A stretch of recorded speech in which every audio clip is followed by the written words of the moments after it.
Da, da, da, da, da, da, da, da, da, da, da, da. All right. Good morning, everybody. Holy, got that music blaring. Good morning, Rosie. Or afternoon, Mhm. evening, something like that. Hello. It's still too early for me. Oh, why is my lighting not showing up? That's weird. Uh, Maybe maybe I bumped my camera or something. Um, but yeah, we got the Arizona Insider that hmm we can't really say we're gonna dig into it because there there isn't much. I know what you mean. Well, I got a poll coming out when we start to go through that part. We're going to get through some updates here this morning before we get going, but um, I'm going to be putting up a poll. Is this new bombshell info really new or bombshell? I'm just being honest. I feel bad. I feel bad for saying last night that, man, this insider info, this has got to be something that cracks the egg, that opens the door, and when it came out last night, the tire just went flat. It went and it sat there deflated.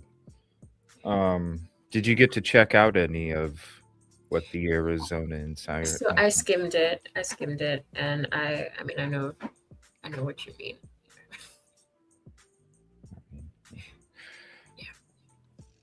I don't know. We'll see. We'll go through it, but really, I don't know. To me, it was nothing that we haven't heard already from people that put their face and name on camera. So, um, when you're changing your voice and you're hiding your name, like, I don't know. I'll let you guys decide when we go through it. To me, I'm just like, we've already we've already heard this. Wait, this can't be. This can't. I remember when I came across the video when it was posted on YouTube, and I'm like, no, this can't be the whole thing. Yeah, that's the whole thing. I was I was Yeah. up all night waiting for what I thought because I don't know. I was really disappointed, and Yeah. it's one thing. And I love B.Entin. I really do. He's one of the only few mainstream media reporters that I respect along with support, and I was just I don't know. I was kind of bummed out, really. I was kind of bummed out because, like the way that it was promoted, the little snippet that came out was half the frickin' stuff. you know, Yeah. like usually the snippet is like the teaser, like, ooh, you got to check it out. Come back later. Okay. But, and I was like, yeah, this is, the name, the voice is, like That the tells you, voice. yeah. Yeah, like they even had like the silhouette, but hmm beyond the silhouette, they had like this like oval that was placed over their head too, so you couldn't even see the silhouette outline of their head. And I'm like, damn, this is gonna again, the egg, the door, the flat tire. Oh yeah. We cracked the egg and we got to the door and we opened the door and we saw the flat tire. That's how I felt. So I was a little surprised about it, honestly, because usually when Enton is doing this, there's There's a tidal wave coming with it. I was very shocked and a little disappointed. Um, just Yeah. being honest. Just being honest. Yeah, for me as well. Like it got to the point where I was thinking this is not it.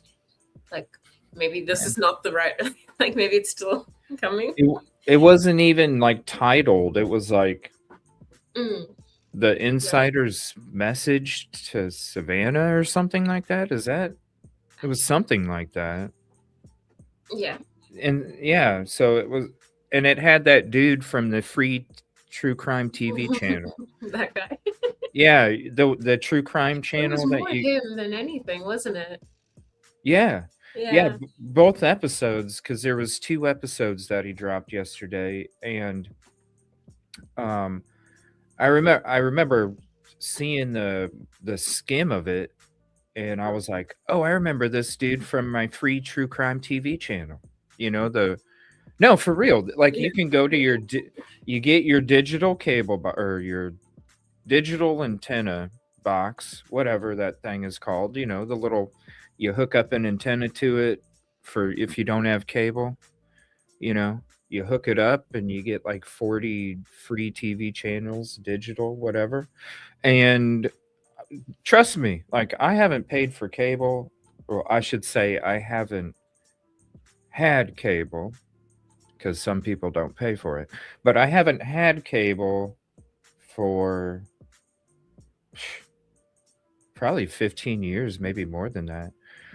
And so I get into those like if I do have the time to sit down and watch TV, which most of the time I don't.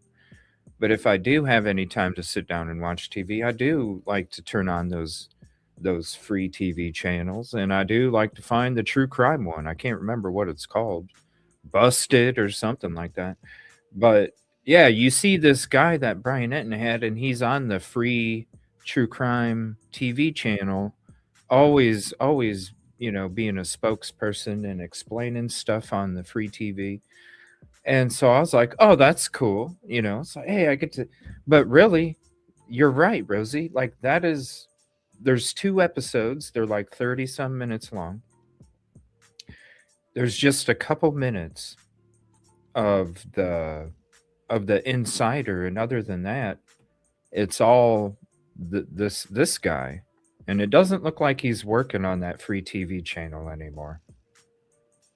Yeah. So I don't know, like maybe we got really spoiled with I don't know before where these documentaries would come out and there was like Mm, explosive stuff and we yeah, think we got to that's get gonna back to that. We got yeah. to get back to some Idaho for it. Yeah, so maybe that's what we were thinking was gonna happen. But like even with the Dateline, I was just like, huh? Oh. Yeah, you're right. Yeah, because the same thing with the Dateline episode. Mm, It was like, I mean, it was nice mm, to have the extra stuff, yeah, like not, well, I don't know. It wasn't really extra because it was the same interview, the same things that were being, it narrative, was yeah, just yeah. yeah, narrated. Yeah, that's right. It was narrated. And so yeah, I did feel that way too. Like I expected more, you know. Fox 10 did a hell of a job. If you haven't seen that episode, definitely go check out our last episode where we went through the whole thing plus the behind the scenes stuff. And by the way, the share timestamps are in. Sorry, it was a little late. But by the way, that ex Pima County sheriff, that was a great conversation. And that, if anybody hasn't checked out any of it, definitely check that one out first, because I think the special was great. We already knew, obviously, because there's not much that's coming out, but we already knew pretty much all of it anyway. But the conversation with the ex Pima County sheriff is like spot on when it comes to everything. And you can tell how much it hurts his soul. He's a member of the community. That's his city.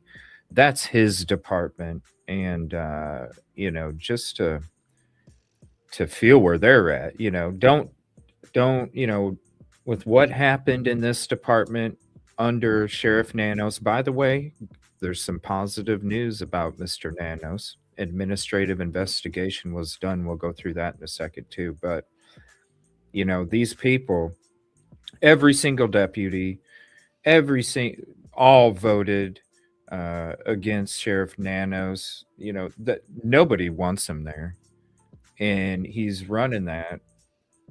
It reminds me of Nixon. Like, not that he's the president or anything, but if anybody remembers or has studied Nixon's term, that it's kind of crazy. Like, everybody else was sitting there like, bro, and he's like, no, this, we have not done anything wrong and we have not made any mistakes, and you guys are delusional, and everybody else is like, bro. So it kind of reminds me of that. Like, there's so much support against Sheriff Nanos, yet Nanos is still in that high position, still refuses to resign, still refuses to face the facts, still refuses to admit mistakes, and thinks everybody else is crazy. Yeah, and another thing that he does a lot, I've noticed, is that when when people put criticism to him, he changes it and makes it sound like he's defending his department Right, instead of yeah. himself. So then he's like put himself in this like I'm such a good leader and I'm just like, I'll defend my people kind of thing, when nobody was talking about your people, they were talking about you. And he pretends to misunderstand it or something, which is so weird. like he knows what Yeah. people are saying. And all of the and all of the, like, diarrhea of the mouth. It's gross. Eh, You're gonna hate me using that, aren't you? I already do. It's the diarrhea of the mouth sound. I can't help it. Anytime I say diarrhea of the mouth, I can't help it. But it's true. Like, all of the diarrhea of the mouth that happens with this dude has happened with this dude. Um, I don't know. It ain't gonna take long. I'll tell you that, because there's some good news. Yes, I did get my email. I responded to you. Isn't it crazy? And Allison Faye, thank you for hopping in. She reminded me of an update I kind of wanted to mention also before we get into the show about Letitia Stouch, man. What the hell is up with that? Yeah. Let me see. It is let me see here. Uh she's formally convicted. She was convicted of killing her stepson, granted a retrial over a juror issue. Now, there's a video that I was going to play as part of the quick updates for this morning. There's a couple things we're going to update, and then we're going to listen to this Arizona Insider, and I need to know what you guys think. Do you really think this is new? Do you really think it's Bombshell? Do you really think the person had to hide their name, their face, their voice? Like, I don't know. I think it was a little over dramatic, and maybe it's got to be somebody that's current. Okay, it's got to be something that's somebody that's current, somebody that's in the department, somebody that was probably standing outside when they had sheriffs standing out there and got to know Brian, and Brian was like, "Hey, we'll hide your face, while whatever." But there was none of that Bombshell stuff that I expected from inside the department. We all knew, you know what I'm saying? But I'll let you all decide. Yeah, the psycho. I don't even know. I don't know. Are you going to cover that on some of your shows coming I up? think so. That Letitia Stouch thing? I think so. I think it needs to be talked about. Yeah, I can't do it. So Yeah. Yeah. That'd definitely be something. But yeah, let me see. There's whole bunch of new audio interviews with Idaho 4. So we'll be getting back into Idaho 4 here soon. A lot of interviews, a lot of stuff that we haven't even dug through and gone over, because we've kind of taken somewhat of a break since last July, really, since the plea deal. Um, I don't know. With all the work, going boots on the ground out there on the year anniversary, doing all the investigations, all the stuff that we did, and when that plea deal happened, it kind of just killed the wind in my sail, you know.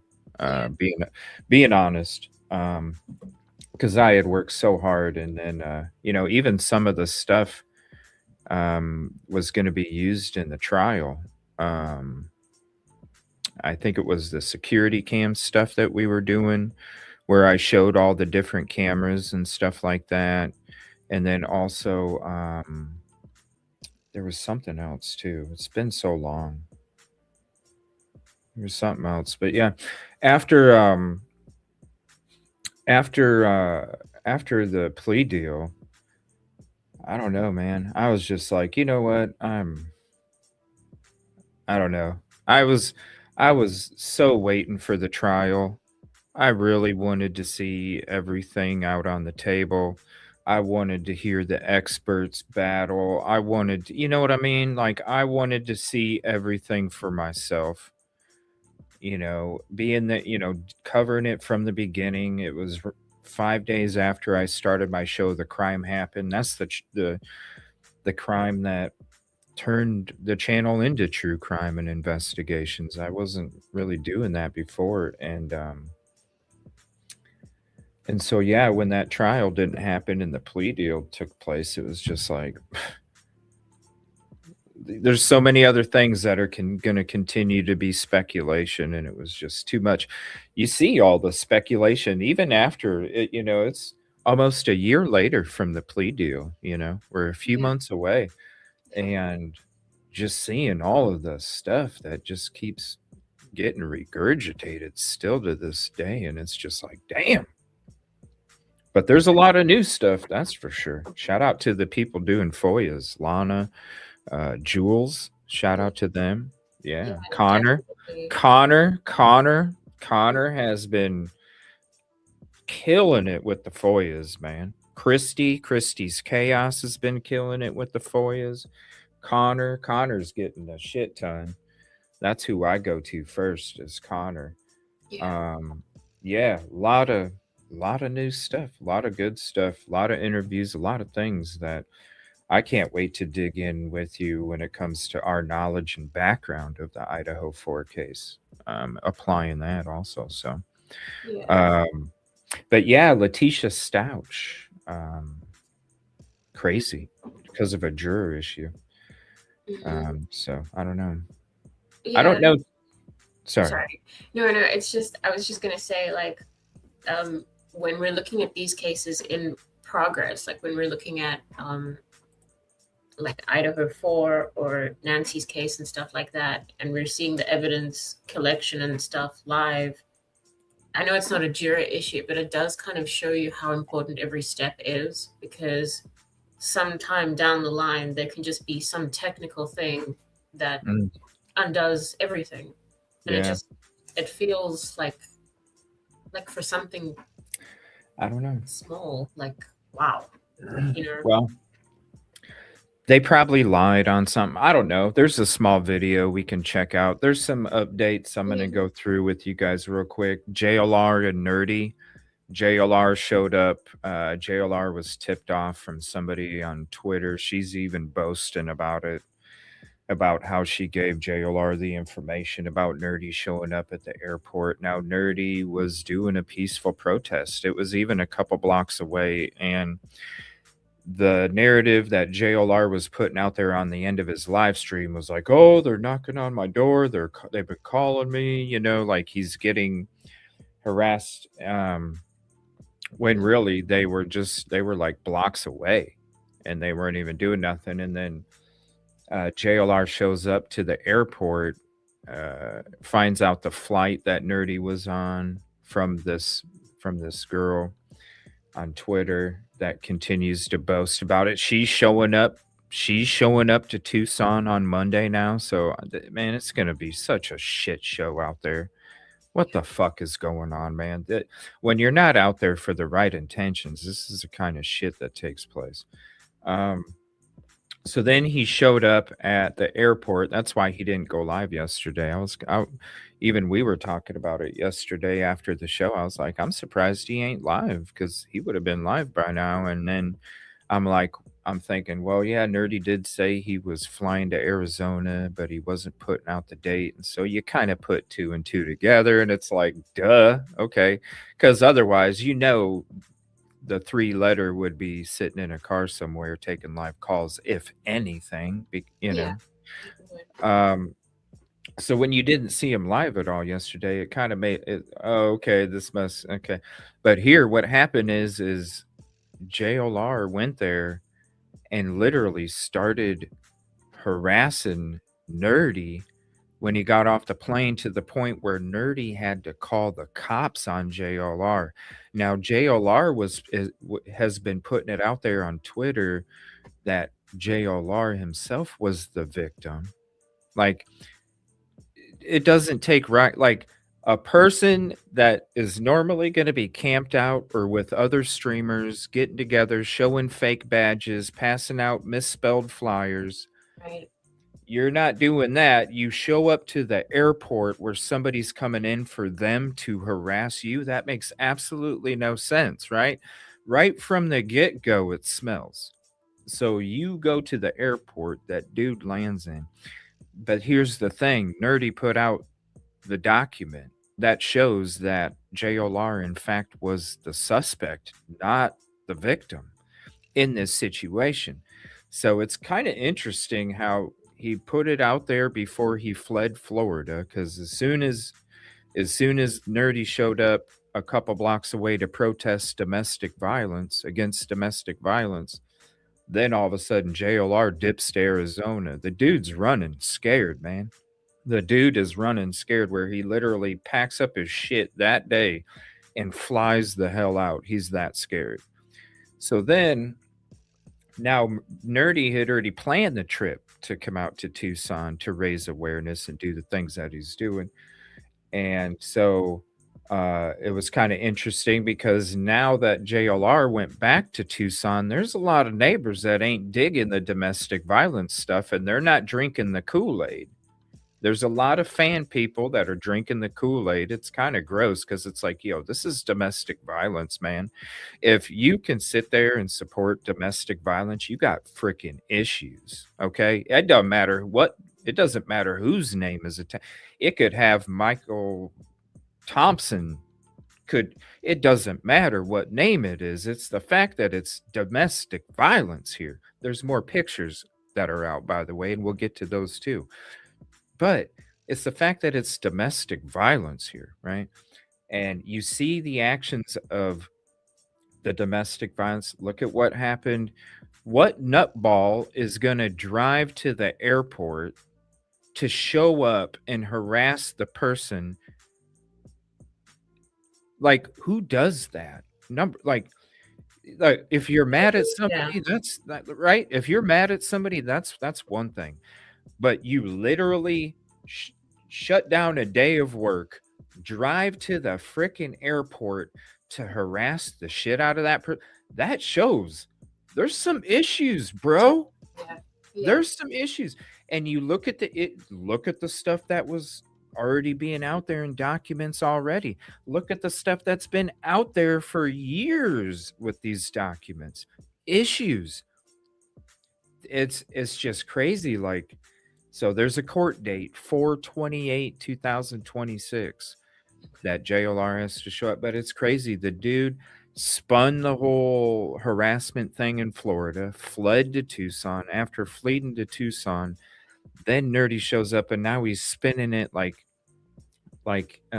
he himself is the victim. When you look at the paperwork that was put out there from Nerdy, I didn't see anything from JLR. Haven't seen any paperwork for anything from JLR. Seen a lot of other paperwork being put out. Plunder Studios, shout out to her.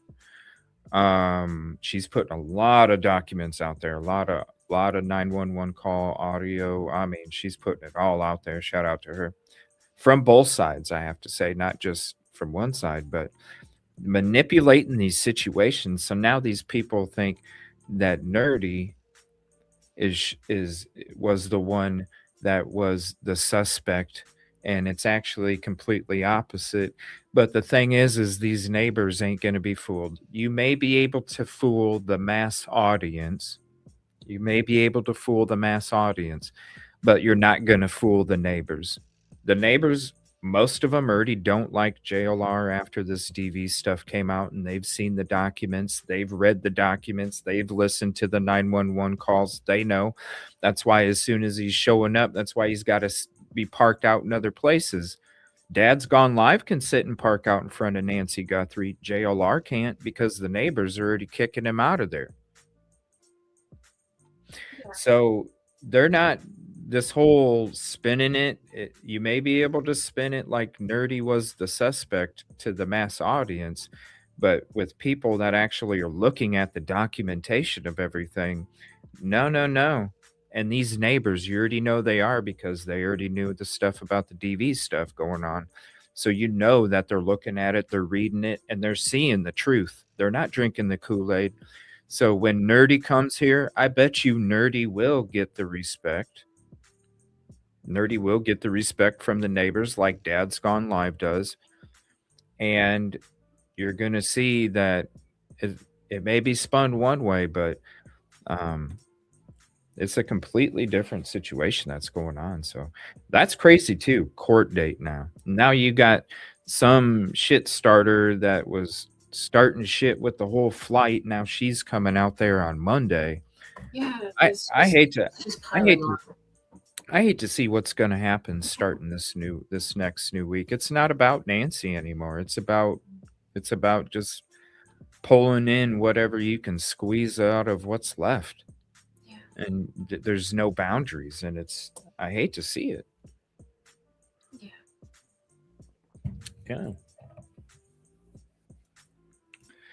Let me see here. So yeah, let me go ahead and share that Sheriff Nanos thing real quick here. So they did the administrative investigation. So I think it was like 2 weeks ago. Yeah, it was 2 weeks ago that they did the investigation where, it was a long stream. It was like a court hearing in a way, but it was for this right here. Now, Lieutenant Heather Lappin was the complainant, and it's regarding Sheriff Nanos and the principal. So this is everything. So, what's coming out now, or has been coming out, but what's being really discussed now about how he lied under oath about his past disciplinary record and all of these other things. Now this we saw, and we went through the whole list of, there was so many things that this dude got suspended for. It was wild. And to say that you don't have a blemish on your record, it's crazy to say that when this is all documented. So it was not surprising that they came to this conclusion. So it ain't going to be long before Nanos is going to get, they're going to do a recall. They have to do a revote. Unless he resigns, they have to do a revote. And I can guarantee you that he's not going to win the vote. There's no way that he's going to win the vote. Not after. Seen already, no. Yeah, not after this Nancy Guthrie investigation. There's no way in hell. North Star Employment and Legal Solutions conducted an administrative investigation into Lieutenant Heather Lappin's complaint against Sheriff Chris Nanos' alleged workplace bullying and retaliation following her decision to run for Pima County Sheriff. The findings of the report are listed below. Findings 1, bullying. A preponderance of the evidence does not support a finding that the responding party acted for the purpose of creating a hostile or abusive workplace, which is interesting, right? Yeah. So there's no bullying that was found. Whoa. Oh, yeah. By the way, there's that right there. All right. Suspect. Mm. Okay. Let me go back to this. I don't know what happened there. All right. But that was interesting. Findings two. Ethics. The preponderance of the evidence supports a finding that Sheriff Nanos used his authority and department resources for political gain. The evidence includes considering Lieutenant Lappin's political campaign and investigation and disciplinary decision making, culminating in issuing a press release that included information obtained in his capacity as sheriff.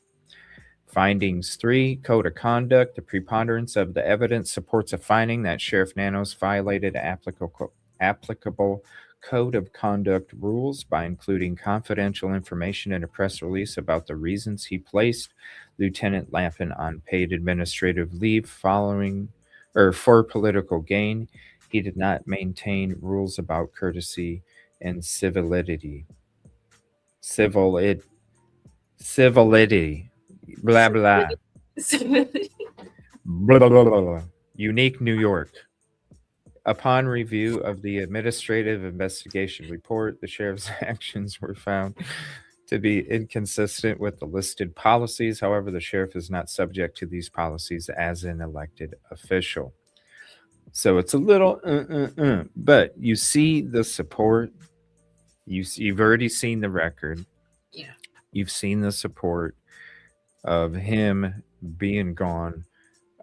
So it ain't gonna take long. They're already getting the signatures. I was sitting there wondering, like, are they gonna be able to get enough signatures? But um, after like seeing these specials that have come out, I would have to assume the Arizona Insider. It's just a weird name. I would assume that they have to work. That's because again, they didn't come out with any bombshell stuff, so I'm just Yeah. assuming they had to hide their face because they work there still. I think so. Yeah. Like there was some kind of like they're under some kind of non-disclosure situation. Yeah. So obviously, you got the report right here, and it shows suspect Jonathan Lee Riches.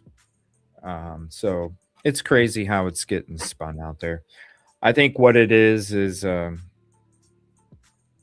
you're just trying to deflect. You're just Yeah. you're just trying to deflect and see if you can weather it. That's why you never heard a response from him, even with the Magnolia stuff. Speaking of, let me share that real quick.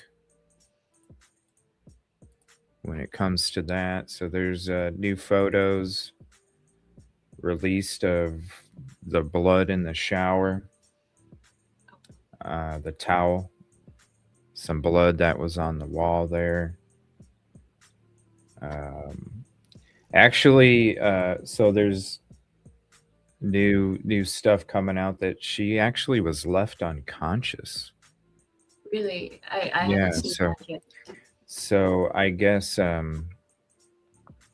she was left unconscious after that assault took place. So when she was attacked and those injuries took place, she was actually knocked unconscious and woke up, and that's when she found out that he had left, swapped the rental cars, took her phone, and then drove from Washington State all the way back to Florida. Did not fly because he would have been arrested in an airport. He could, driving back, if you don't get pulled over, Yeah. you know what I'm saying? It's not like they're watching, like highway cameras and shit to follow you. So, yeah, that's yeah, and this is more of a contact from him the next morning while all this stuff was going on. So when we heard the 911 calls and the audios that were released a week and a half ago, those ones where she was talking about how she's was getting a call and she got a text like, "Where are you?" Um, they were like, don't click on it to have it show up as red. They're like, don't answer it, don't Yeah. click on it. So that's a screenshot right there. So yeah, Plunder Studios, shout out to her. There's a lot of stuff that she has that's been coming out the last few days. So if you haven't checked it out, definitely check that out. Um, a lot of stuff that's also going to be coming out. I know she's waiting on a lot of FOIA stuff that is going to be coming out here very soon, whenever that FOIA stuff ends up coming through. And then, when it comes to our experience, we worked on Sebastian.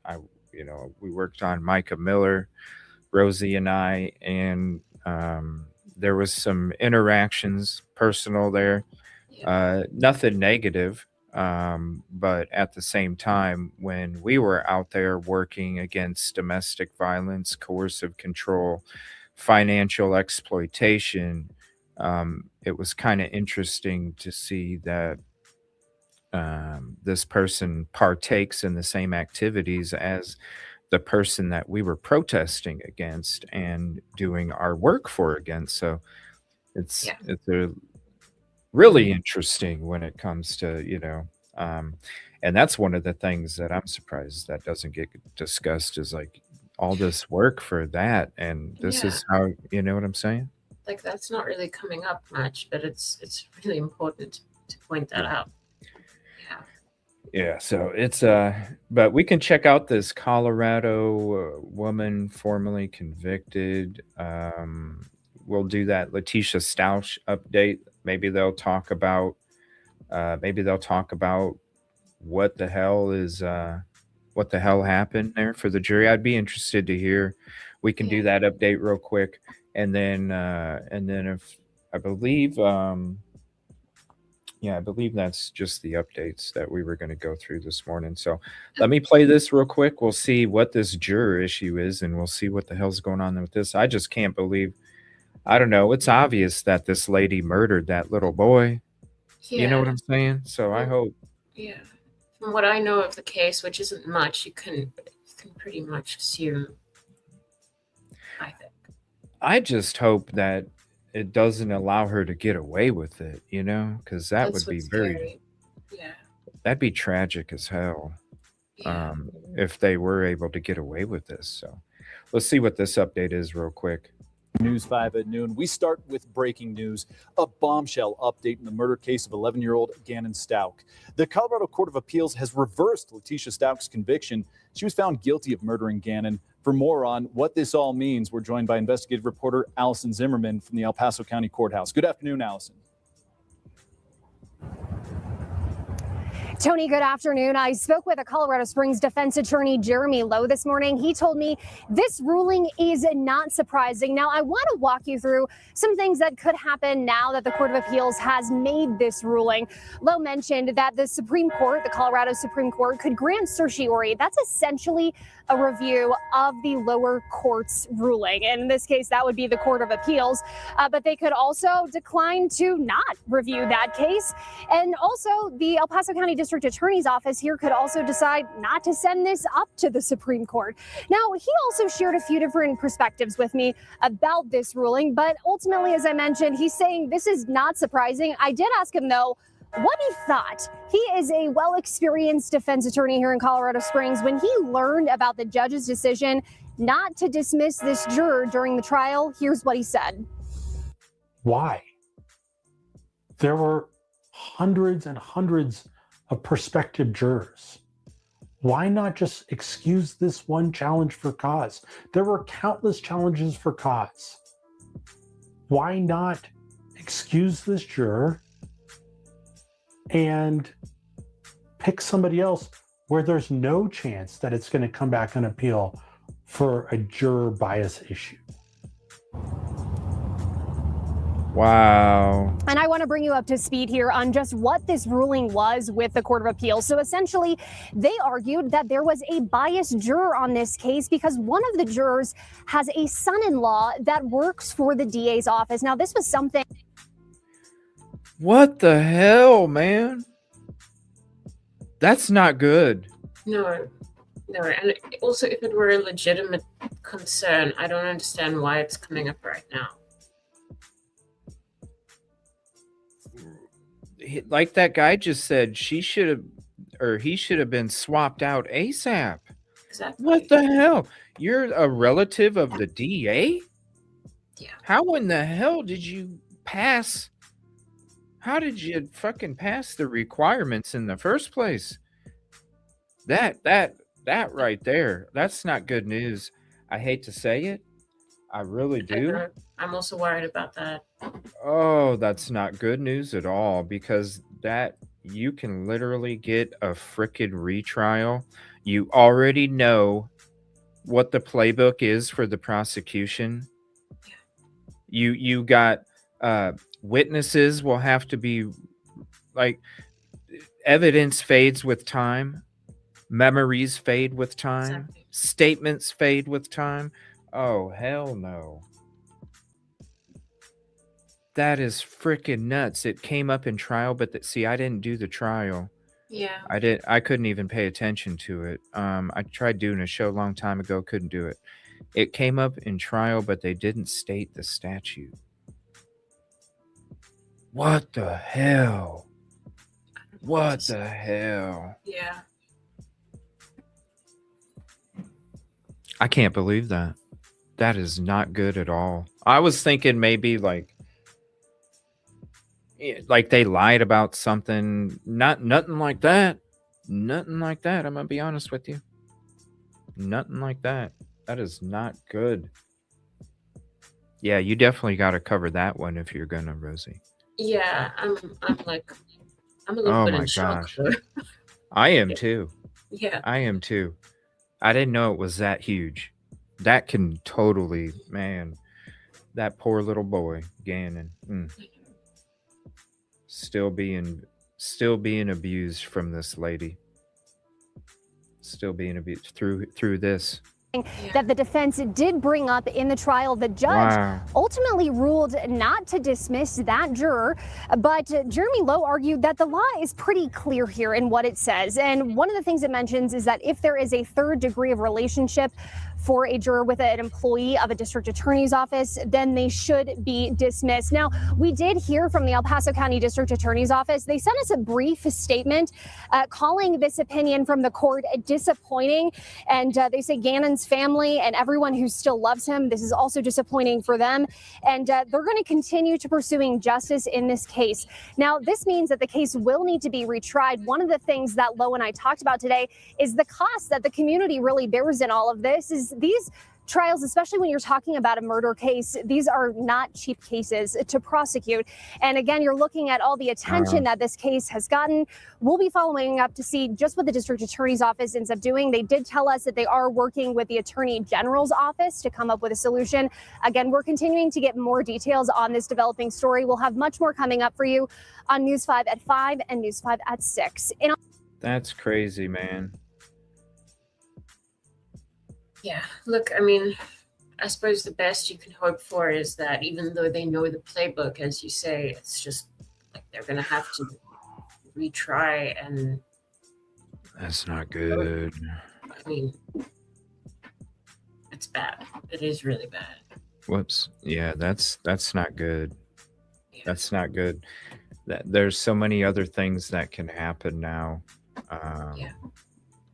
with this. Okay, so we're going to switch to the topic of the show, the Arizona Insider. So I'm going to put out a poll after we go through this little 5-minute segment of this Arizona Insider. And please vote, because I'm very curious to see if you think there's anything new or bombshell. To me, the only thing, they probably work there. And that's why they went as far as they did to mask their Let me see. So, okay, so I'm kind of confused here, Rosie. There's 2 episodes. He put out 2 episodes yesterday. Insider Speaks is one, but then there's another one, Insider's Message to Savannah. But the Insider's message to Savannah had the whole conversation from the Insider. So I guess I'll just do both of them and see. I don't know. I'm a little confused. Well, let's I'm start not. with Insider Speaks, and then Yeah. does that make sense? Yeah. I'm not gonna watch the free true crime TV channel guy. We can. I mean, he says a lot of. I know. He says a lot of good stuff, but it's stuff that we mostly already know anyway. It really is. And I don't want to. We can cover that in another show. Okay. We're gonna go to this one here real quick. This is B.Entin with the Insider conversation here. And let me get past his little intro thing here. Thank you all for being here. Please hit the like, subscribe if you're not. Uh-oh. Know a lot of Here we people go. in law enforcement. I've made a lot of new friends. And there's a lot of people who want to speak out, who are frustrated with the investigation, including the person you are about to hear from. This is a source close to the investigation who wanted to speak, is frustrated with the sheriff, and frustrated with some things that happened early on in the investigation. I know, Caddy. Obviously, I have to. It's again, I can't. I'm shocked. I'm shocked that that wasn't handled the right way during the trial, and I'm afraid of what can happen now. She can. Me too. I'm afraid she's not going to be held accountable like she should have been now. She will in some way. Obviously, she's not going to. Well, she could be. I don't. The possibility of her being let go is just no. But not held to the highest justice like she is or was. Now it's not good. I hate to think about the possibilities. Yes, if you can cover that, Rosie, please do. Conceal this person's identity because they would definitely get in trouble for speaking openly with me. Again, this is just a clip. I'm going to have the full interview, which is really eye-opening, coming up tonight and whenever, depending on when you're Okay, so it is the other episode. See, this is watching this. this is where it got confusing because I'm like, wait a minute, which one's the right one? Okay. Case was Yeah, there's the free TV cable guy right there. He looks so different than when he used to be on TV. Then he must not be working there anymore. All right. Let's go to this one instead. Guthrie, I am still here in Tucson, Arizona. I'm actually outside the TV station here, KVOA, where there's this really big banner that says "Bring her home." It's so sad. I'll read you guys some of the messages there later, but there's now like thousands of signatures. But in this episode, I want to get to the latest on the investigation and this interview that I had for News Nation with a source close to the investigation. Who, you guys know, I've been meeting a lot of people. I've been talking to a lot of people. This person was willing to sit down and do an interview with me. I obviously had to conceal their identity just because they could get in a lot of trouble for speaking out. But this source wanted to clarify some things, wanted to talk about things happening behind the scenes, wanted to talk about mistakes that were made early on, and had a message for Savannah Guthrie. So it was quite an interview. I want to play it for you, and then I'll tell you a little more on the other side. What would you say are the biggest mistakes when it comes to the Nancy Guthrie investigation, from what you know? Speaking with some people that actually know the intimate knowledge of this investigation have told me that there was an immediate rush to judgment on what was happening at that scene, and it was that Nancy had somehow wandered off. And so they rushed to that judgment, stayed with that judgment, and then ran the investigation as if this was a search and rescue issue opposed to a possible criminal issue. From what you Okay. So I'm going to pause it there real quick. Now, that information right there was interesting to me. Whoops. What the hell?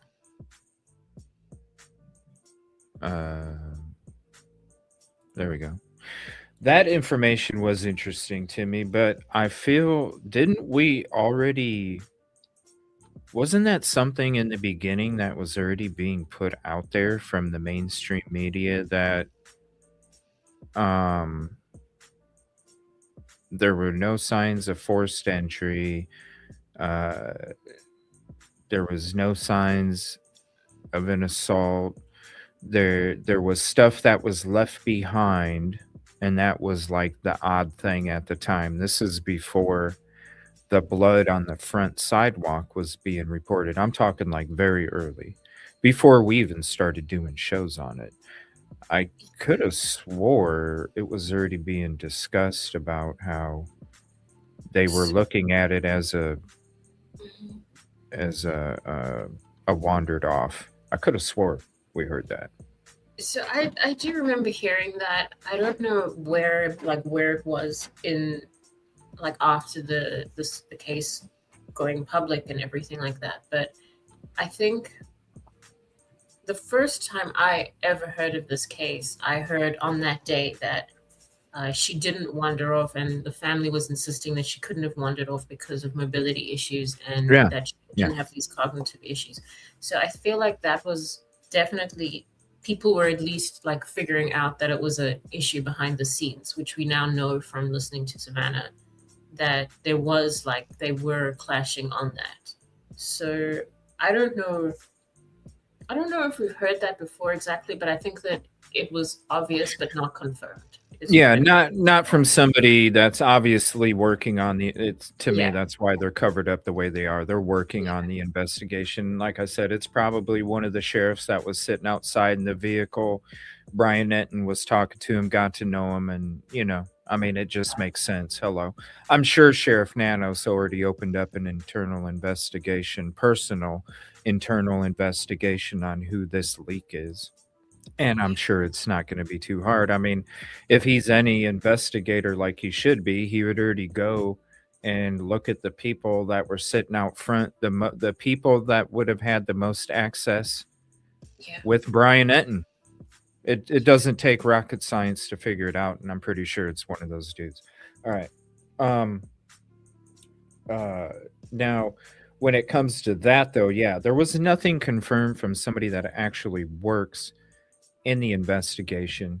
But yeah, I had heard that from the very beginning.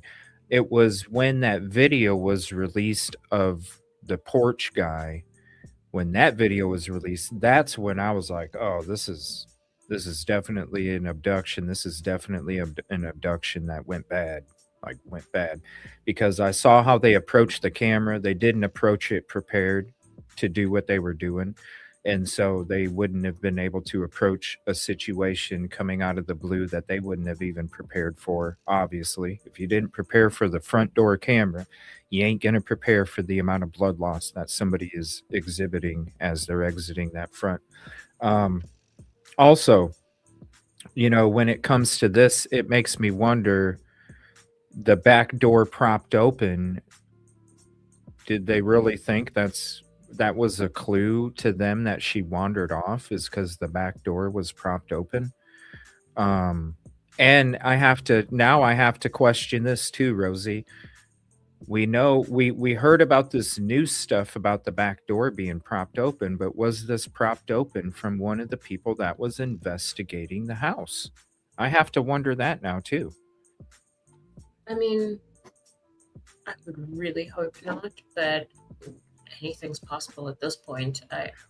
Think about the gloves with the searchers. They found like 16 pairs of gloves, and they were from searchers. We still haven't had confirmation if it was people from the investigation or if it was other searchers out there. But the fact that there was that many gloves that were found tells me it's not all people that were out there from the public searching. It it had to be investigators. You know what I'm saying? It Yeah. had to.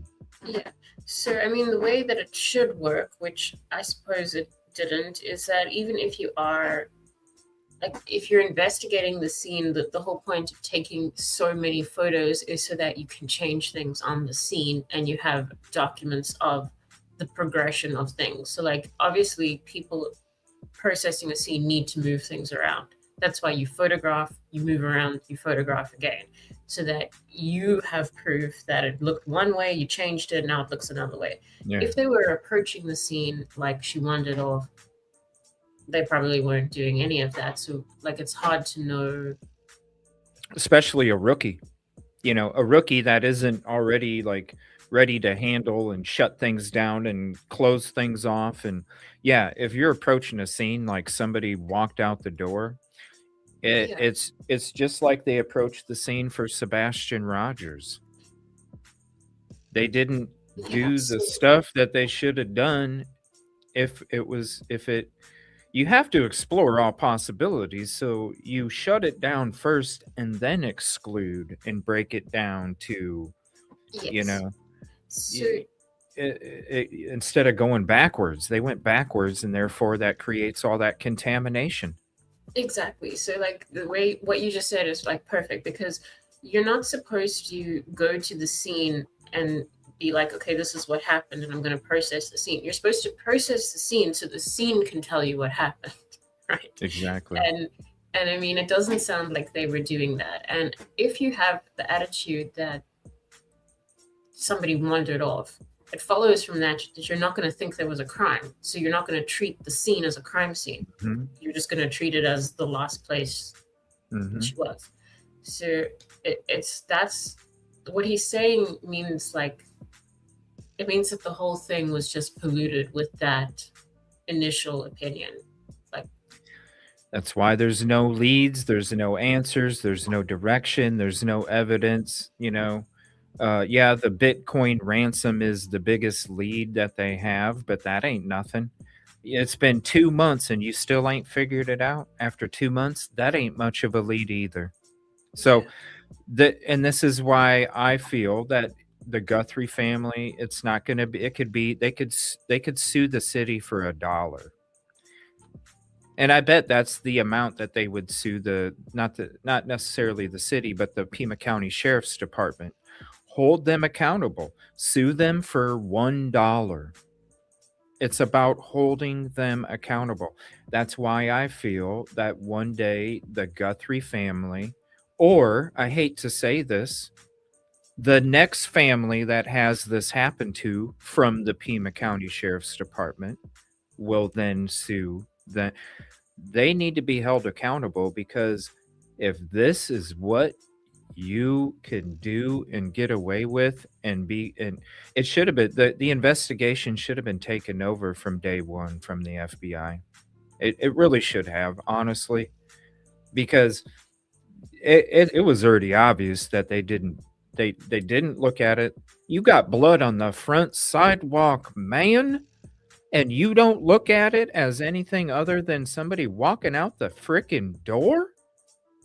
Like, let's be real. You effed it up from day one. And you're right. When you don't approach it like a homicide, hello, you got frickin' blood on the front sidewalk. Ding, ding, ding. You approach it as a homicide first, then get to the walked out the door if that's where it takes you.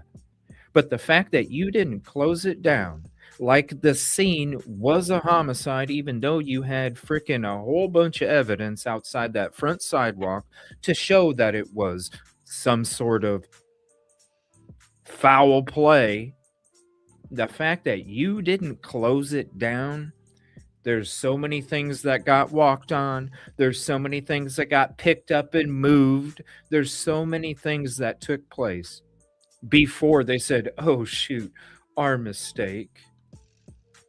That right there, that's the reason why. It's Sheriff Nanos and his leadership why Nancy was never found. why there's never a direction. Hell, the best evidence that they had was the DNA, and he shipped it to frickin' Florida.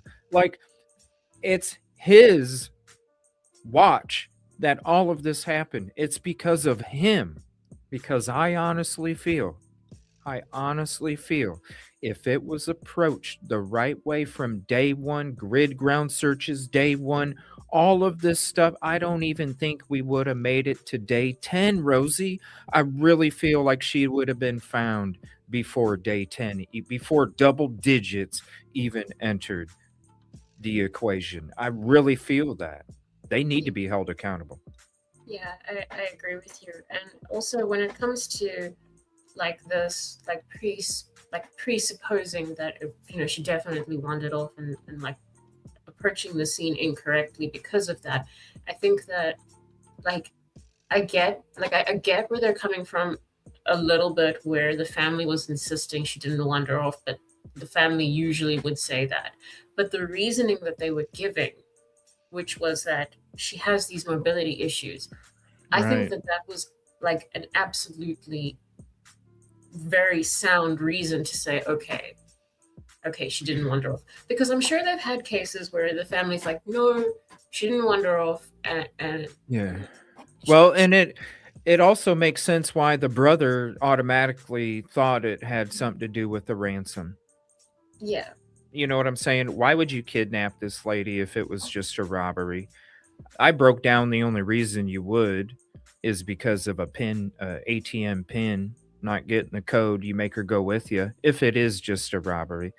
So I understand now where the brother was yeah, already starting to think like, this is you work for the government, you put two and two together, you know the evidence, and I'm surprised just with what you brought up about the mobility issue. That's something that the family would tell the police right off the bat. So how yeah, in the hell, again, do that? You got blood outside the front door, you have family members that know that she cannot move, can barely make it to the mailbox on a good day, and you still come up to the conclusion it's because of Sheriff Nanos. And then Mrs. White brings up a good point. Flower pots probably have DNA on them from being moved. The floor mat outside the front door that had blood and all sorts of stuff on it too. So many things were not processed, documented properly. The whole scene was allowed to have contamination. Even if they found the person, you know how hard of a time they would have in trial convicting this person? Let's talk about it. Say you do find say somebody admits to it, right? Because there's no evidence that's even the DNA profile. You could get DNA from the suspect that, quote, is admitting it, and that DNA can still not match up from the piece of shit DNA that they had and sent over to Florida. Just because it says DNA doesn't mean that they can get anything out of it. You hear of all the problems they're having with the DNA already. So who says it's going to match? So what if somebody admits to the crime, says, I'm the one that did this, submits their DNA as part of the process, it doesn't match, but the person is admitting to it, and then right before trial says, oh, yeah, I was kind of forced into a confession, changes it up on them right before trial. Do you know how would they even get a conviction? It wouldn't happen. They don't have the evidence. yeah.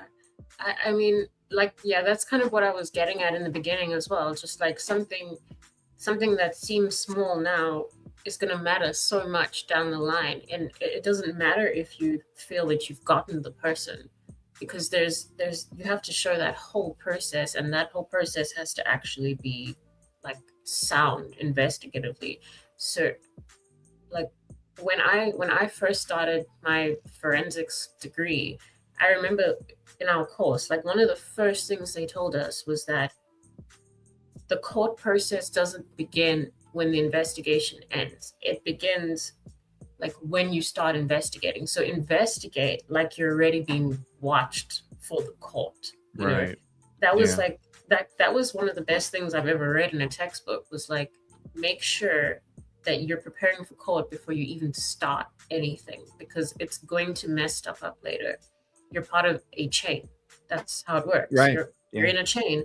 And this is just showing, like you say, they could find the person, and that's not going to matter because there's just technical stuff that could mess it up. Like these flower pots, if they're not there, what are you going to do? Like, where have they been? You can't retrace where they've been. If you find them, it's a mess. It's a Right. disaster. Well, and just, and even just to go to the simplest part of it all, the log. I can imagine. We discussed it yesterday. I can imagine what that log looks like. So the thing is that with a scene being open and closed, the log doesn't matter anymore because there's times that it was open. So who cares? Like, so it's logged. Okay. Open shutdown number 1. Open shutdown number 2. Open shutdown number 3. Yeah.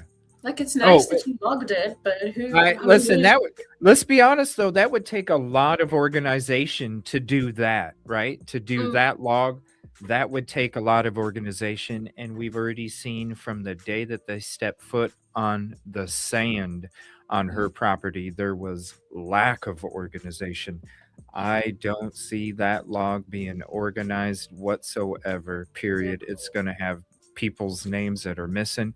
I think that's one of the reasons why they're having issues when it comes to, they don't even know about this mixture of DNA because they can't exclude some people. Again, you want to get rid of a crime, be the first responder, because they exclude your DNA automatically. All right. You got people, they probably don't even know who actually showed up at a specific day and time, which if you don't have any organization, you're not keeping logs like that, you're not going to know exactly everybody who to exclude. Yeah, so exactly. So you probably have DNA of officers that you don't even remember if they were there or not. Crazy. Yeah. It's just such for $1, they don't have to do it for monetary value. It's not about monetary value to them, obviously, but they can hold them accountable. Sue the department for $1. Don't bankrupt them. Just sue them and hold them accountable under Sheriff Nanos's reign of power. All right, we'll get to the next thing, that the Arizona Insider new bombshell information releases. Were the initial people who responded inexperienced? From what I understand, the people that were there on the scene were not 10-year homicide detectives.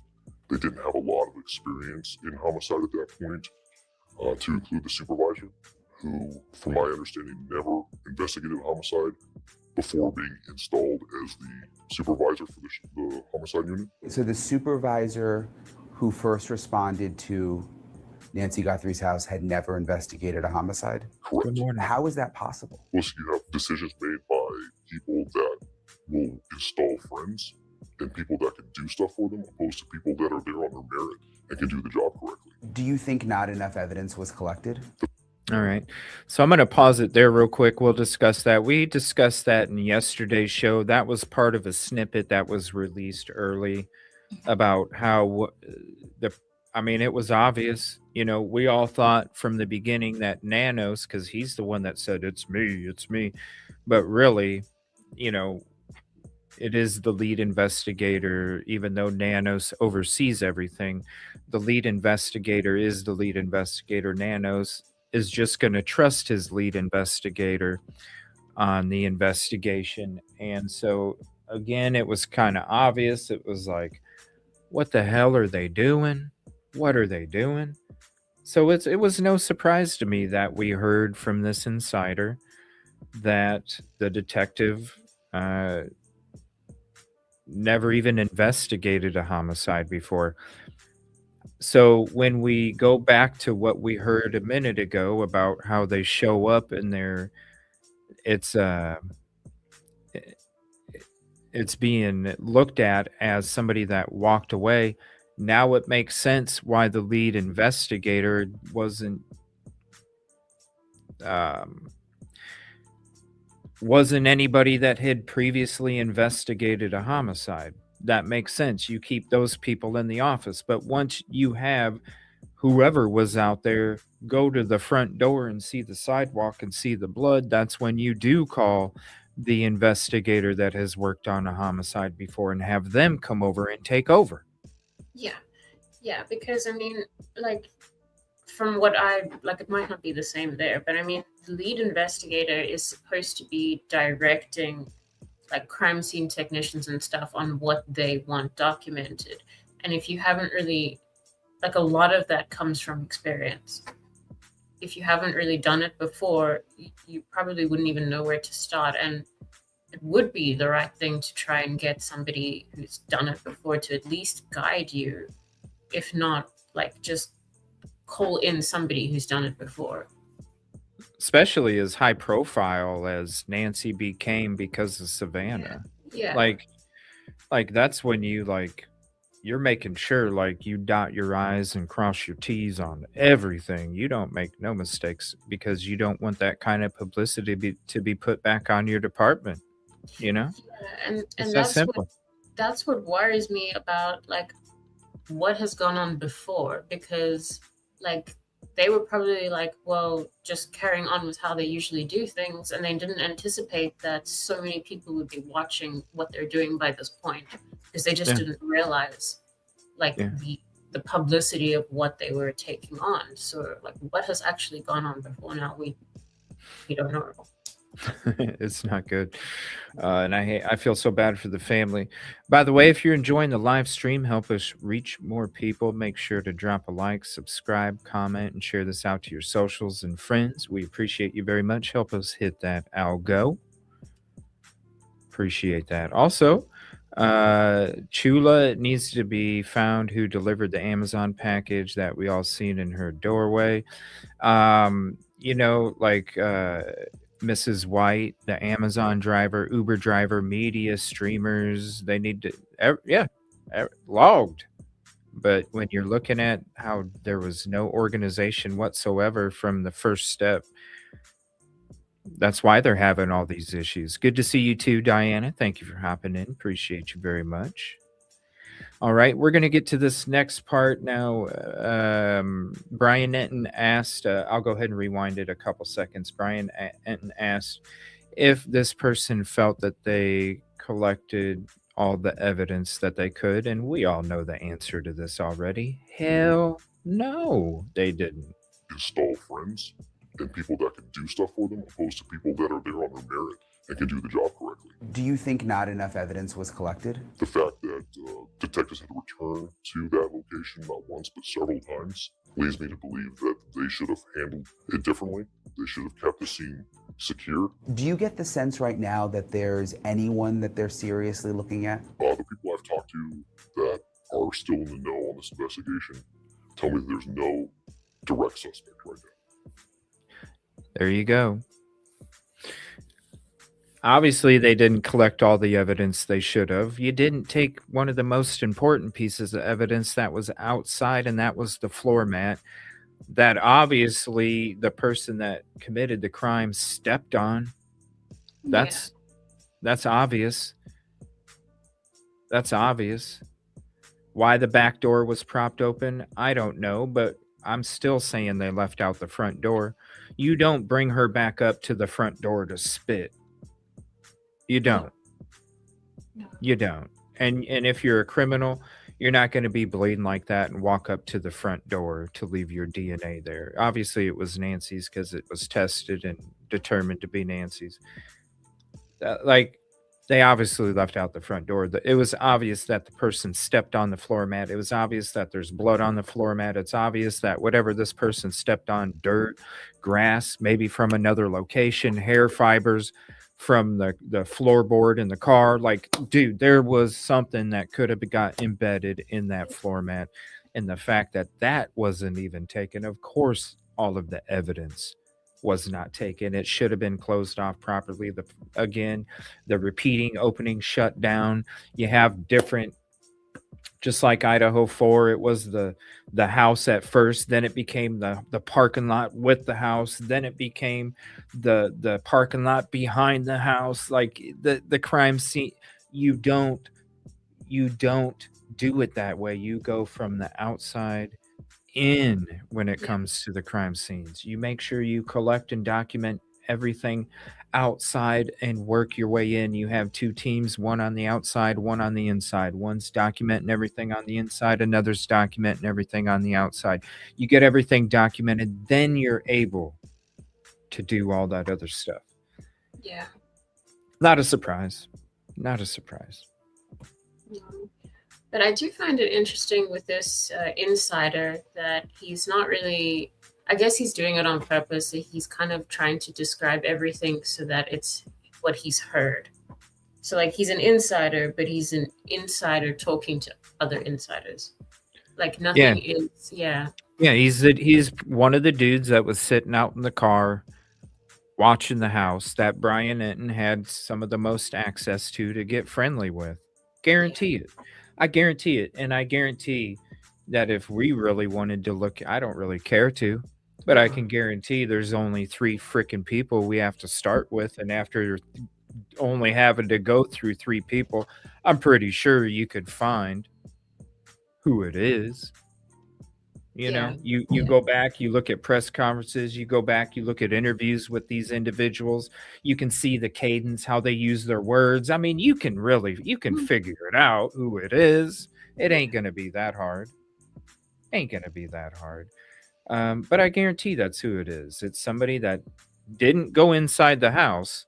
They're not that involved, but they work in the same department. They talk to Tommy. Tommy's like, yeah, man, this, all right. Cause hey man, I'm outside. Let me know a little bit. They all talk, beer chat, whatever. Yeah. So it's gotta be one of those dudes. Diana, they're saying it's one of the so familiar with the, well, I don't know. You got this person right here where it shows right on the screen. I mean, who knows?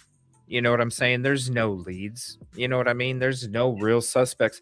Just like this guy's saying right here on this investigation, they tell me there's no direct suspect right now. They have a lot of theories, and that's all you're gonna have until she's found. Yeah. Like honestly, yeah, there's no, so the shows that are continuing to go down this rabbit hole and that rabbit hole, there's not going to be a trial. And until Nancy's found, people can sit there and get away with grifting and sit there and bring up this particular individual and put their full name out there. And it's like, what if somebody did that to you, Mr. Sleuther? Yeah. You know what I'm saying? What if somebody did that to you, Mr. Sleuther? And you didn't have anything to do with the crime. You just lived in the same city. You just lived a few blocks away. That's all you had to do with it. The fact that you were part of the community that had that happen to, but somebody's putting you out there like you're a suspect when they're not even part of the investigation and even have the know-how to even do so. So it's very dangerous. And yes, there's going to be a lot of speculation, and that's all there's going to be unless there's any information that comes out from law enforcement, or they find Nancy, or the person admits to the crime. And I how are you supposed to find Nancy if this is how you're approaching to find Nancy? I don't think you're going to find her. I've been sitting there saying this whole time for 2 months. Day one, if our team was out there and we had the opportunity to be out there, financially, that's a huge hit. There's no way. But if we had the financial opportunity to go out there, our team would have already had the grid ground search with that mile. Yeah. It already would have been, and I feel like we would have found her. But other than that, like where are you even supposed? The fact that they're not looking, everybody's out there searching all these other areas that is not ground zero. We're searching all these other spots. There's a reason, because they know that they're not going to find her out there. That's why they're searching these spots that are way out there in all these different areas, because they already know I'm not going to find her. I get to do another one tomorrow, and I get to make even more money tomorrow, and I get to not find her again tomorrow because I'm going to another spot that ain't going to have her. It's just a repetitive process. That's why these people don't even, I bet they don't even want Nancy found, honestly, because nobody's approaching this like finding her. Nobody has yet to do that mile search from ground zero. So if there's no leads, there's no direction, there's no direct suspect, there's not even DNA, then how are we even supposed to find Nancy? The only way she's going to be found is by somebody that takes a stroll and says, wait a minute, what is this? And then looks down and says, oh my gosh. And I right now, I don't even think you'd be able to recognize that it would be Nancy at this moment. When you're talking that wildlife, that heat, I don't think you'd even recognize it as being Nancy at this point. So how would anybody even, until there's like a confirmation? I just don't see it happening. I just don't. Good morning, Jay Gallagher. Thank you for hopping in. What's up, Faye? Good morning to you. Thank you for hopping in.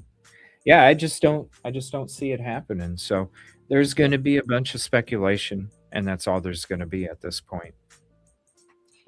Yeah, I think until people, well, I mean, I don't even know. I was about to say until people stop talking about it, but I don't even know, because they tend to just make things up when they have nothing to say. So I don't even know when that would be. It's just gonna spiral, because I mean, you can see it's already turning into a total circus with. Oh yeah, with what's going to be taking place starting on Monday now. If you guys don't know, we talked about it in the beginning of the intro new updates case conversation chat, the first 50 minutes or so. Yeah, there it's about to, I mean, it's already not been about Nancy for a while now. And with what is about to pop off starting Monday, it's even more not going to be about Nancy. And I hate to see it. You see it in all these different cases where there's no leads, there's no direction. It always ends up going this way, and I hate to see it, but that's where we're at with this case now.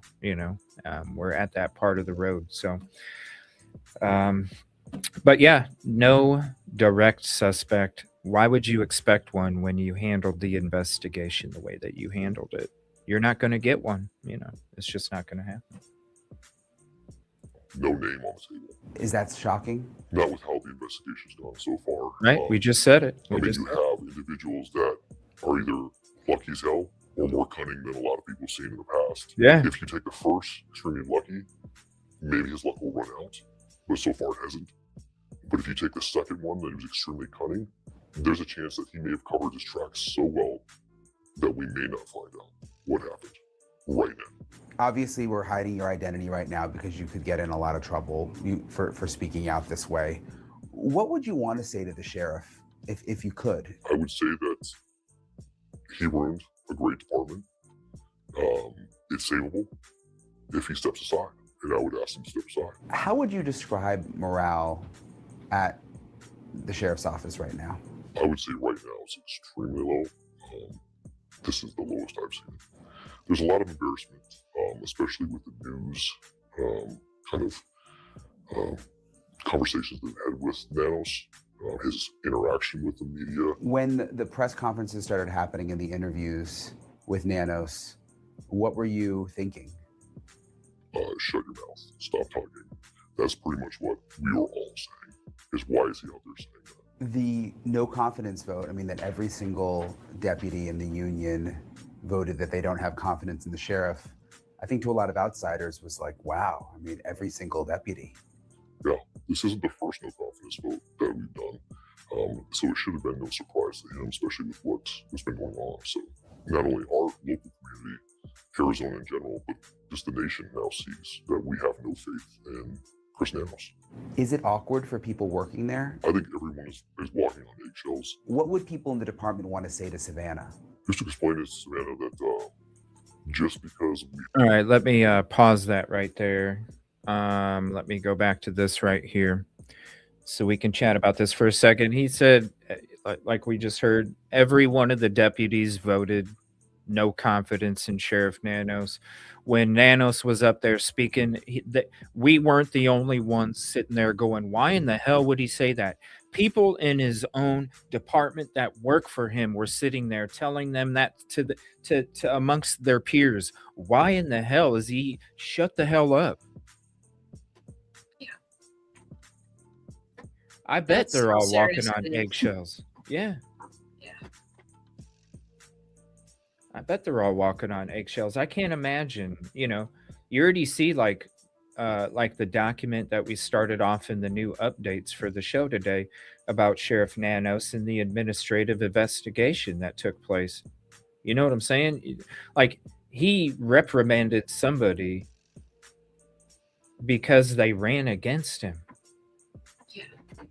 Yeah, I mean, people use the word ego, and I think that's becoming pretty clear because he's always putting himself before the department, and that's just not what you're supposed to be doing. I mean, that's not your role and your job when you're the sheriff. No, it's not. Yeah. It's not. And so, like, I can imagine that will make good cops go bad, not because they have that built into their soul, but because they are in a situation and an atmosphere where it gets manipulated, where for the love of serving the community, they end up making choices that aren't the smartest because it's the lesser of two evils, right, Rosee? Where it's like, man, I want to serve the community. This is why I took this job. But in order for me to continue to serve this community that I love, I have to. Yeah. And that, I can imagine how much of that has been happening to the good ones. Obviously, there's bad ones. There's going to be people that go along with it. That's why he has his cronies at the top. We just heard it from this guy. Like, you got people that should be in a certain position that aren't, but certain people are in a position not because they're qualified, but because they go along to get along. Yeah. Yeah, and I think that feeds into what he's saying about the morale being so low at this point, because it's like, as law enforcement, how are you supposed to feel safe if you don't have that leadership? Like, yeah, you don't have they're your brothers. You're supposed to have each other's back no matter what. And yeah, you're in a department where you don't even know if you can trust your brother, because you don't know if your brother is then going back and saying shit behind your back to Sheriff Nanos. You can't even trust your own brother. No wonder morale is low as hell. I feel bad for him. I really do. And they have to sit there and wait for the right thing to happen. Faye says it's the first case that I see the police searching only for the culprits and not searching for the victims. so Right? that it's such a good Right? point, because Comment of the show. yeah, like, did they just forget to search for Nancy?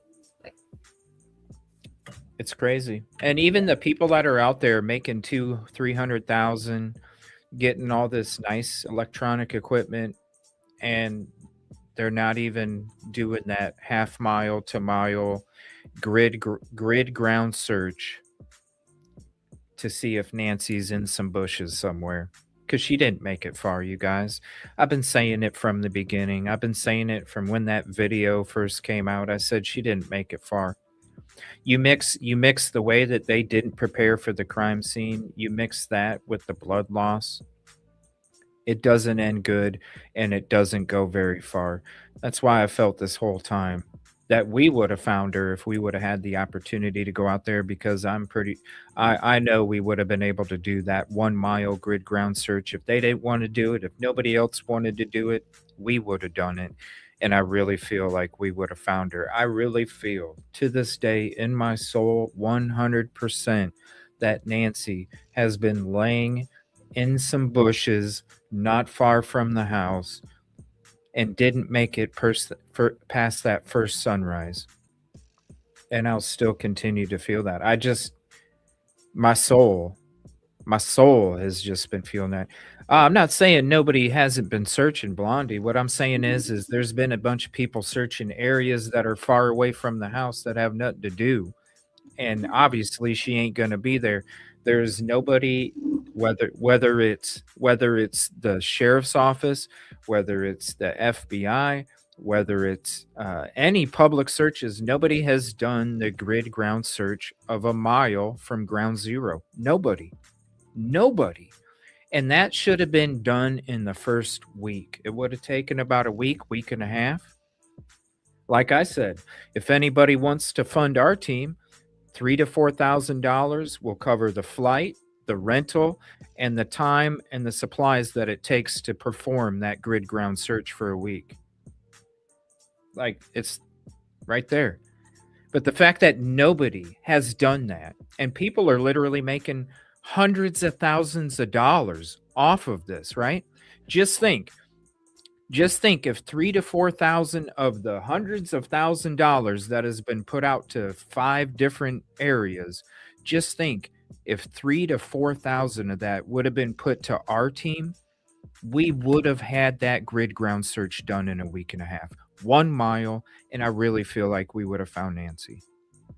But of course, listen, I go boots on the ground. I do the actual real searching. That's why when we go out to these locations, people don't like me, because then they look like a fraud, because they're not out there doing the work that our team does when we're out there doing work. They get exposed as frauds because they continue to sit there and not do shit and get the funding. So then they look like frauds. That's why people don't like it when we go out there, because we're not out there to have fun. We're not out there to stand around. We're out there to get work done and get it done. Like now, ASAP. So I'm not saying nobody's searching, but I've been out there plenty of different cases, and there's plenty of other people that literally know there's no way that she's going to be found here, but it sounds good for the attention, and so I'm going to go here, give it a few hours, make it look like I'm doing something so I can rake it in, and I already know that she's not going to be here. I'm just not going to tell them that. That's how it goes. That's how it goes. Just think about the dude that's running around on the bike all the time. He knows damn well she ain't in no fucking mine. Let's be clear. She ain't in no fucking mine. But we're going to go out there and do it. Listen, yeah, I'm not saying there ain't searches. What I'm saying is it ain't the real shit that should be happening. Just like the investigators. It's the investigators' job number 1 to do those kind of searches. It's their job number 1. But if the investigators don't want to do it, and you really are truly about trying to find Nancy, then you fucking do it. Because somebody has to do it. Somebody. And if it ain't going to be you, it's got to be me. Somebody has to do it. Yeah, they didn't, with that kind of blood loss, not prepared for that kind of blood loss. If you're abducting a victim, you're going to get rid of her ASAP. That's why I'm going to continue to feel in my soul until my soul says something different. But my soul is saying 100% she's laying in some bushes. And you literally have to do a grid ground search to find her in those bushes. It ain't going to be something you're driving by and you're like, oh, there's a piece of clothing. No, you're going to have to do a grid ground search. These people, it's 2 months. She's hidden somewhere, and it's just in some bushes. Period. Point blank. All right, we'll get to the rest of this. There's just a few more minutes of what he has to say. He has a message for Savannah, and I thought this was a beautiful message, and I hope they take it to heart, because just like I've been saying about the sheriff's office and the investigation, and how I feel that the Guthrie family is going to one day sue the department, even if it's just for $1, to hold them accountable, because they need to make sure that this doesn't happen to another family. Because if this kind of investigation happens to another family, that's more victims on top of victims that shouldn't have even been a victim, and that's another tragedy on top of the tragedy that already took place. And I would hate to see that. Hate to see that. Yeah, it I is. think everyone. Oh, sorry. No, I was just gonna say, like, I agree with you because, like, with everything that's going on in this case, it's preventable for it to happen again. They can, if they had just done it properly. 100%. But now we just don't know what's going to happen because, like we said a couple of shows ago, with every day that goes by, the more confident the perpetrator gets that they've gotten away with it, and the more confident they get, the more they'll feel like they can do it again. So. Yeah, I mean, think like if I was a criminal, and I was able to get away with this crime. Yeah. You know how much confidence I would have, especially the fact that the FBI doesn't even have a trail on me. Yeah. Do you know how confident I would be? Yo. Plus the knowledge of what I did wrong. Because everything is being publicized. Everything that I did wrong, maybe I didn't even think of something, or maybe I didn't even notice something, but because of how publicized it is, not only I have the confidence of walking away, not even being a suspect 2 months later, with me even being on video, man, with me even being on video, the fact that I'm not a suspect 2 months later, and the fact that all my mistakes are being publicized, man, that is so much knowledge to the individuals who committed this crime. That shit that you can't, that's knowledge you can't buy.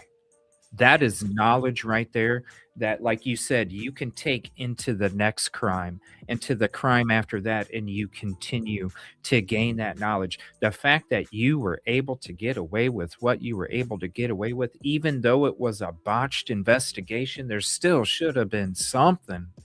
You were on video even. Wow. The confidence has to be sky high. Yeah.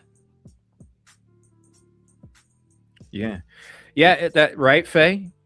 People hate it enough where we got drones flying above us, watching us. We got people screwing with my vehicle.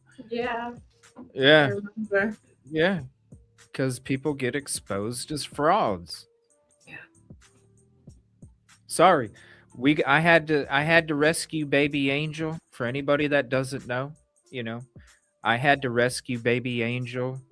Where I had to. I say I had to because I couldn't let her go and pass away. She was such. But I rescued baby Angel. Baby Angel cost me like $10,000-$15,000 to rescue her. That took any of the funds that I had to continue to do my boots on the ground work, and so that's why I had to back. It wasn't because I didn't want to do it anymore. It wasn't because of it.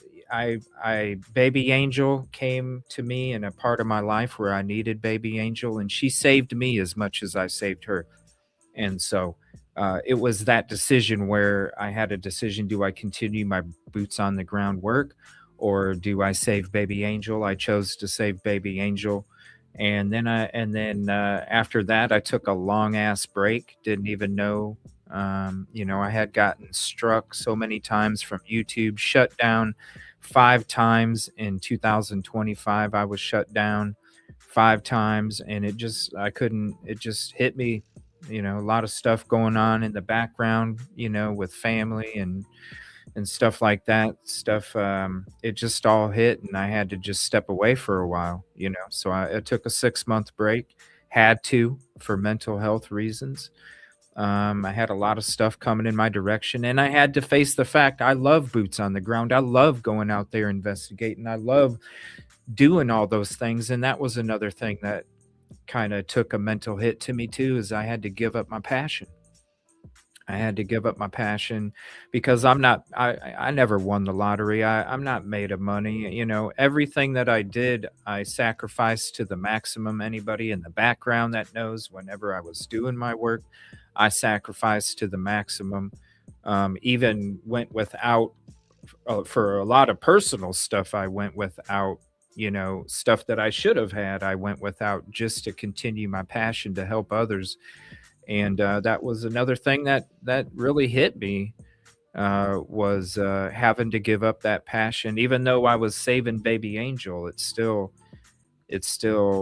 hit, I still wasn't, I had to face the fact that what I did for my passion was going to cease to exist, not because I wanted to, but because it's something that I felt I needed to do in order to save her. So, so that's why I say, like, trust me, if it would have been before I saved baby Angel, we would have been out there already. We would have been day one. We would have done the work. We would have had that grid ground search done within the first week and a half. By day 10, we would have had that grid ground search day 10 done. But it's not because I didn't want to. It's just because I had to make a decision to either give up my passion or save baby Angel. And I saved baby Angel. And so if the opportunity ever comes in the future again, trust me, you're going to see me out there doing what I used to do. It's just, unfortunately, we're at a part in life where, and she don't even show up on camera anymore. She's always running around doing her own thing. She runs this house. I just live here. I just pay the bills. She runs the house. We do. What's love up, baby Yvette? Angel. So Yes. She saved me, like I said. She saved me like I saved her. The boots on the ground, traveling, the work that I was doing is a very lonely occupation. Very lonely, very lonely. And she was there with me.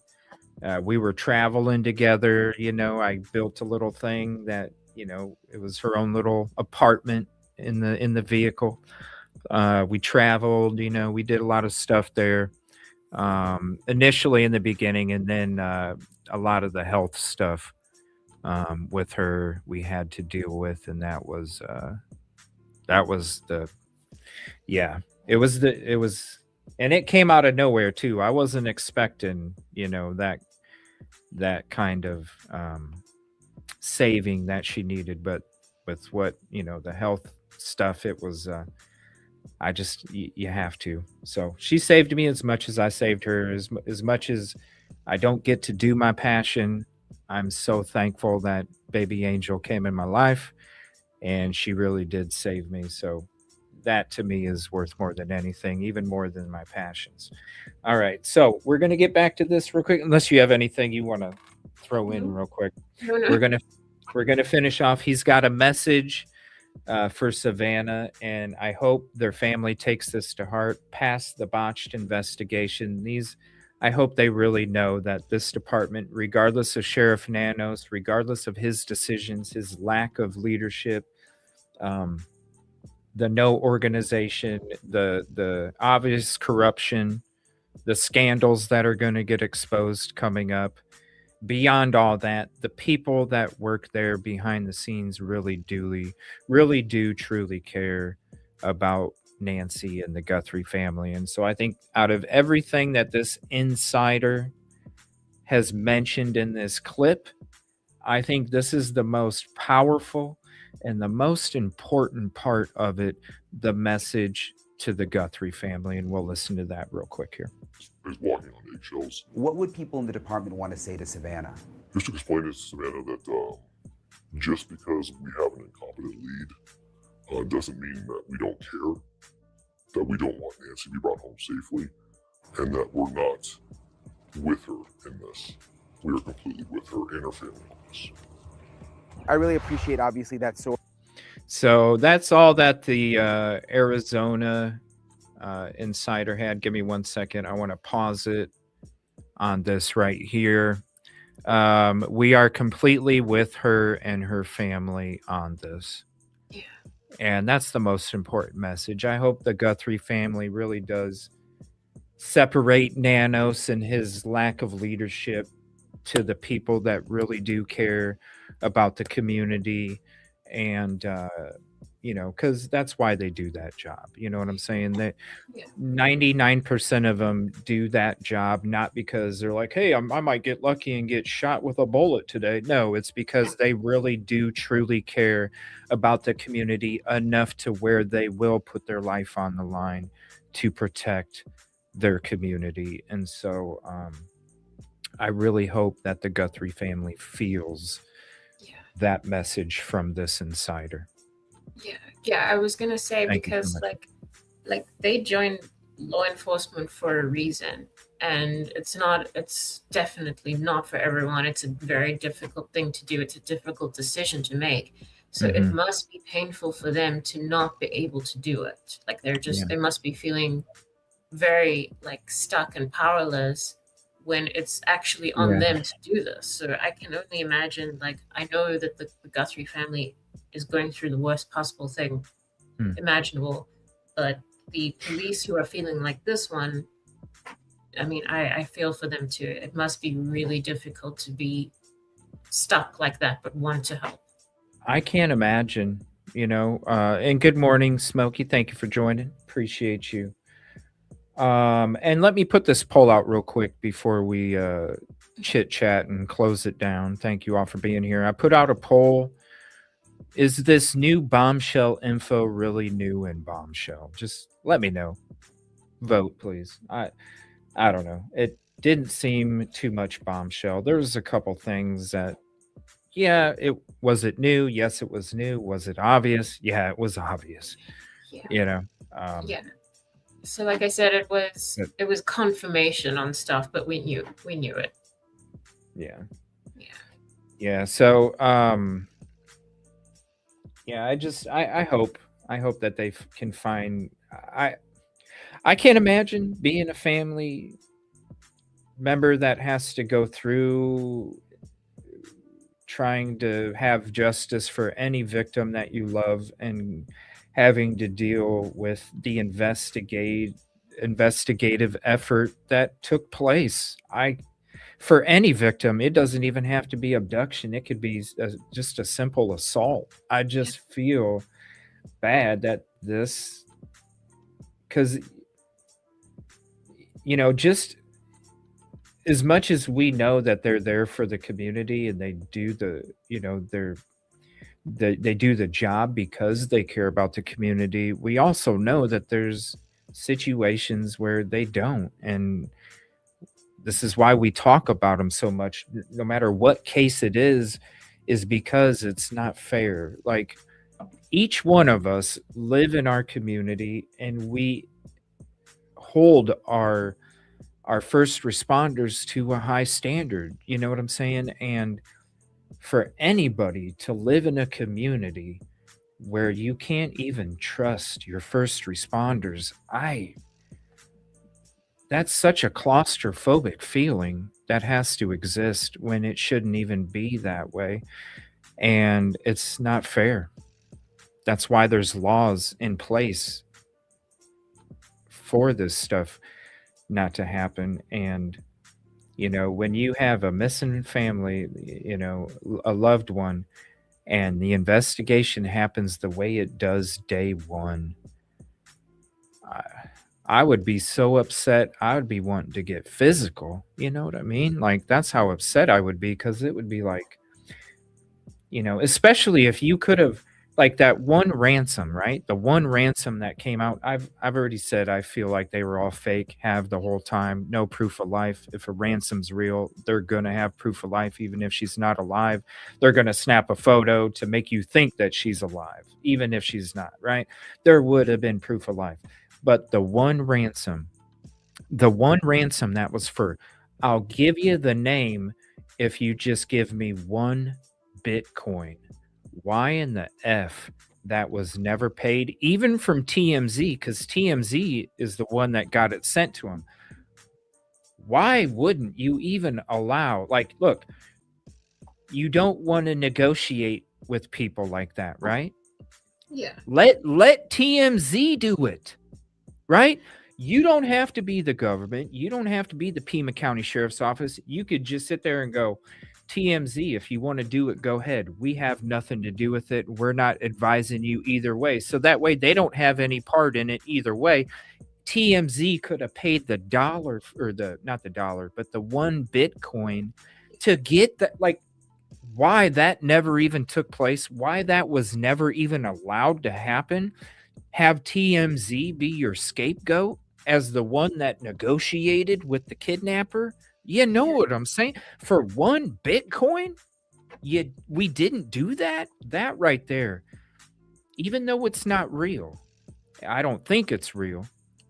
None of them, even though, come on, you could have had TMZ do it for 1 Bitcoin, and who knows what would it, who knows what information. Yeah, like I get that. And also when it comes to the ransom notes and that whole situation with what Savannah said in the interview, for some reason I feel like when she said, like, to quote, she said, 2 of them I feel were real. She didn't usually use the word I, and she kind of emphasized the word I to the extent that I felt like somebody was at odds with her, saying that there was somebody who really disagreed with her, and she was saying, well, I feel that it's real, and somebody else was saying it's not real. So just from listening to her say that, I feel like there was some kind of an argument about it between either another family member or someone in the police or something, because she usually would say we, and she like took herself out of that scenario. So I think that there might be reason to suggest it's not real, but she's not. But with what you're saying, I think that letting TMZ get involved with that would have been, because obviously they've chosen TMZ to be the recipient of it. They are involved. Like, there's nothing you can do. They're involved. They're the intermediary. That's, if you want to be able to talk to this person, that's how they've chosen to do it. So let it continue that way if you have a chance of like resolving the outcome. I just don't know. It's I mean, you could let TMZ like, it's one thing if it was sent to you as the FBI. That's one thing, right? But it was sent to TMZ. Have TMZ be the scapegoat, right? You don't think like the TMZ could have used the money from what they got from YouTube, from the videos that they were doing, to pay the 1 Bitcoin ransom. Let TMZ be the scapegoat. Let them be the one who negotiated with the kidnapper. Let's just get as much info as we can. And even though I feel like it was fake, who knows what you could have? Could it have been a false lead? Yes, it could have. Probably. But you know what? There's still that 0.01% chance that it could have been something that could have been, because when you don't have no answers and you don't have no direction, you don't even have a suspect, any information like that can go a really long way. Yeah. Really long way. Especially if you have a family member who's saying that at least she has some kind of a reason to believe that it's worth looking into. Like, just respect her opinion there, because there's a reason she's saying that. So even if you think it's fake, just try. It would have been perfect opportunity for TMZ to be the scapegoat. Yeah. And that wasn't even taken advantage. I want to share, shout out to Nerdy. Nerdy actually went through 2 drone batteries already. Nerdy's actually doing some searching out there, so shout out to him. Go follow over there, Nerdy Addict. More searching going on. This is like how we do it. We go there, we show up, we get shit done ASAP. So I'm glad to see that there's some of this stuff going on. And here's some, I don't know, this is weird. It says people here are super nice. I want to take a listen to this. Right here? Yeah, we have a gate to that wash. Okay. So, Are you sure you don't mind? Yeah, absolutely. Just go right there. Okay. And I'll open the gate. I appreciate it. Thank you, guys. Yeah. Investigator. We investigate every death, homicide, drugs, child abuse, missed person. Okay. And then rape, murder, all, anything that. Been talking to locals. Everyone keeps recommending the washes. So looking for a place where I can park, and they gave me directions to a neighborhood with a dead end, and then I drove by them again. And they're like, just park here and come through our house to the back gate. You see what I'm saying? So regardless of what's being falsely put out there about certain particular situations regarding individuals. It's like I said and was saying the last couple days, the neighbors, it was obvious when a particular individual came back into the neighborhood a couple days ago, the 3-letter. It was obvious the neighbors ain't down with the DV. They read the documents. They're not drinking the Kool-Aid. It's obvious now you're seeing neighbors with nerdy, and you're seeing the respect and the reaching out to. You see when the Kool-Aid ain't being drank, you see the common sense that's being displayed. I still, to this day, even I woke up this morning and there's still comments about supporting domestic violence, and I'm disgusted by it. I'm just shocked that society has individuals that live on this planet that think the way that they do when it comes to that kind of activity. So who knows? All we can do is pray for a better day, right? Yeah, of course. All right.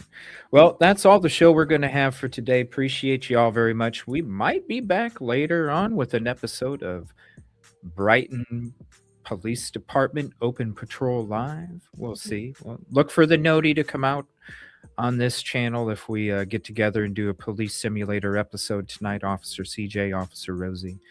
But maybe not. If not, we might have that in a few days. But definitely check out yesterday's show. If you just joined us, definitely check out the intro conversations. But definitely check out yesterday's show as well. Appreciate you guys very much. Thanks for sticking around. Please hit the like if you haven't. Subscribe if you're not. Share this out to your socials and friends. It's the best way to help us get that algorithm. We've had a long break, and we've had a little break in the last month and a half or so, just with things working on stuff outside of the show. A lot of work outside of the show. But we're trying to be back here as much as possible. We are going to be having a new schedule that comes up. There's going to be, I don't know where I put it. I have it somewhere, but there's going to be, Rosee and I are going to be doing shows together on the weekends, sometimes Thursday nights, but Fridays and Saturday nights, we'll be doing shows, maybe even some afternoon shows during those weekends. Then Rosee's going to see you Monday morning. I'll see you Tuesday night. Rosee's going to see you Wednesday morning. I'll see you Thursday night. Maybe Wednesday night. Might be Sundays. You're going to see a lot of me too, but you're going to see us both, and then you're going to see us doing some different shows. And she'll be covering some other cases that I'm not going to be covering, so you're going to be able to stay updated with a lot of the different cases, not just focused on one. But there's going to be cases that she's covering. There's going to be cases that I'm just going to be covering. And then we're going to be covering some cases together. We're definitely going to be getting back into the Idaho 4 because there's a lot of stuff that we need to talk about, especially when it comes to these roommates that I will always get bashed about, because I said from day one, if I have roommates like that never call 911 for 8 hours, are forced to call 911 because their friend tells them they should call 911, and that's my kind of friend, I would probably, because I know I ain't passing over to the other side. I know that. So I'm gonna be sticking around, and I would haunt your ass for the rest of my because if that was the effort that you gave me as a friend, and I could have been laying there still alive, and I could have been saved, you ain't no friend of mine. I'll tell you that. I love you guys. Appreciate you. Thank you so much. We'll see you on the next one. And leave a comment. Let me know. Vote on the poll. Let me know. Was there any new Bombshell? Let me know what you guys thought about everything we went into today. We'll see you on the next one. Love you. Stay safe. Enjoy your weekend. Happy Good Friday. Happy Easter if we don't see you. And again, we always love you. Be safe, guys.